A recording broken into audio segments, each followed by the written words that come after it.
എൻ്റെ അച്ഛൻ കോവിൽ അയ്യപ്പ, ഇതെൻ്റെ ആദ്യത്തേതും അവസാനത്തേതുമായ ഇൻ്റർവ്യൂ ആയിരിക്കണേ. എക്സ്ക്യൂസ് മീ, ഇൻ്റർവ്യൂ വെയിറ്റ് ചെയ്യും.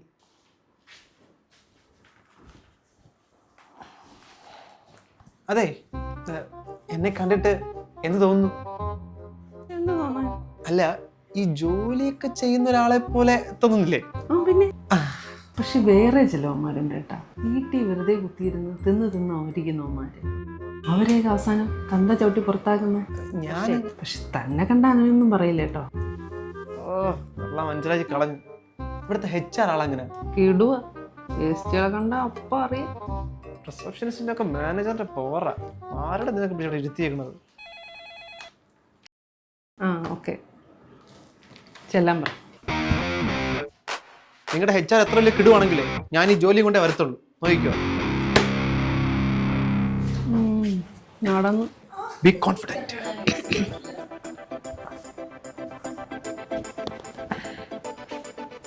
May I come in? Yes, come in.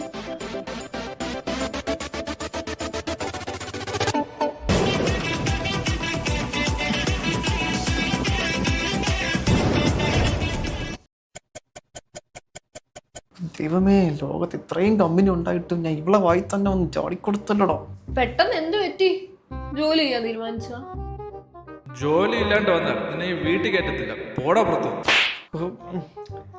അത് എന്നെ പോലെ ടാലന്റഡ് ആയിട്ടൊരാള് പണിയെടുക്കാതിരുന്ന ആ നഷ്ടം യൂണിവേഴ്സിനാ.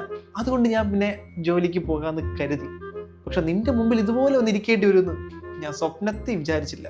എവിടെ നീ കത്തി വേഷം കോട്ടിട്ട കറവക്കാരനെ പോലെ? അതെ, നമുക്ക് ഈ പഴയ കാര്യങ്ങളൊക്കെ മറക്കാം.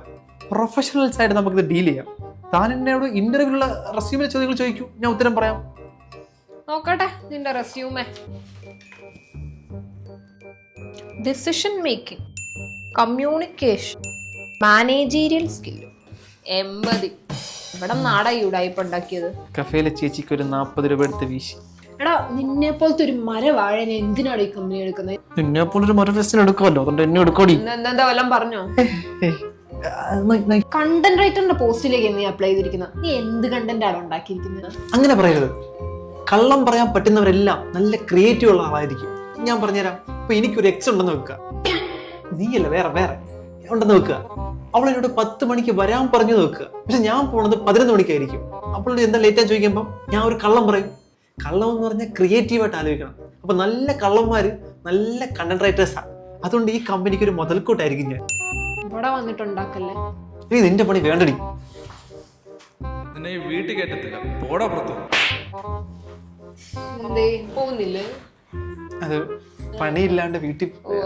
എടാ, നിനക്ക് ഇവിടെ നല്ലടേ, എവിടെയും ജോലി കിട്ടത്തില്ല. ഞാൻ ഉറപ്പ് വരുത്തും എവിടെയും കിട്ടത്തില്ല. നിന്നെ ഞാൻ രക്ഷപ്പെടാൻ ഒരിക്കലും ഞാൻ സമ്മതിക്കത്തില്ല. ഒരു കമ്മിറ്റ്മെന്റ് ഇല്ല, ഒരു സമയത്ത് വരാൻ അറിയില്ല, ഒരു ഡിറ്റർമിനേഷൻ ഇല്ലാത്ത ഒരു സാധനം. നിനക്ക് എവിടെയും ജോലി കിട്ടത്തില്ലടാ. ഇവളെന്നെ തൊലയ്ക്കും. അവസാനമായിട്ട് ഒരു നമ്പർ ഇട്ട് നോക്കാം. സ്നേഹമുള്ള സ്നേഹേ, ഞാൻ ഇനിയൊരു സത്യം പറയട്ടെ. ഞാൻ നിന്നെ കാണാൻ വന്നതാടി. മറ്റേ കൈ എവിടെ? ഞാൻ നിന്നെ മിസ് ചെയ്യുന്നടി. സത്യം, നീ ഇവിടുത്തെ HR എന്ന് എനിക്കറിയാം. അറിഞ്ഞുകൊണ്ട് അവിടെ ഇന്റർവ്യൂ വന്നേ. ഇവിടെ എങ്ങാനും ജോലി കിട്ടി എനിക്ക് ഡെയിലി നിന്നെ കാണാമല്ലോ. നിന്റെ അക്കിയോട് നിനക്ക് ക്ഷമിക്കാൻ പറ്റില്ലേ? നിനക്ക് എന്നോട് എപ്പോഴും ദേഷ്യമായിരിക്കും. പക്ഷെ എനിക്ക് നീ ഇല്ലാതെ പറ്റുന്നില്ലടി. നീ ഒന്നുകൂടെ ആലോചിക്കും. ഞാൻ നിന്നെ മറന്നിട്ടില്ല, നിന്നെ വെറുത്തിട്ടുമില്ല. നിന്നെ കാണാമെന്ന് അക്കിയെ നീ വിഷമിച്ചു വിടുക. റെസ്യൂം എടുത്തോട്ടെ, ഇനി ചിലപ്പോൾ ഓപ്ഷൻ വരും.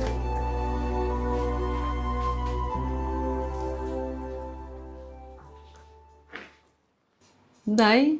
വലിയ കിട്ടിയാ?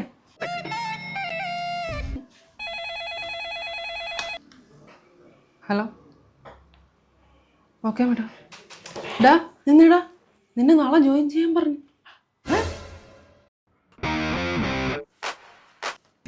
ഞാൻ പറഞ്ഞില്ലേ നിങ്ങൾ HR സെറ്റ് ആക്കുമെന്ന്. ആരെടുത്തു? അപ്പൊ നാളെ കാണാം.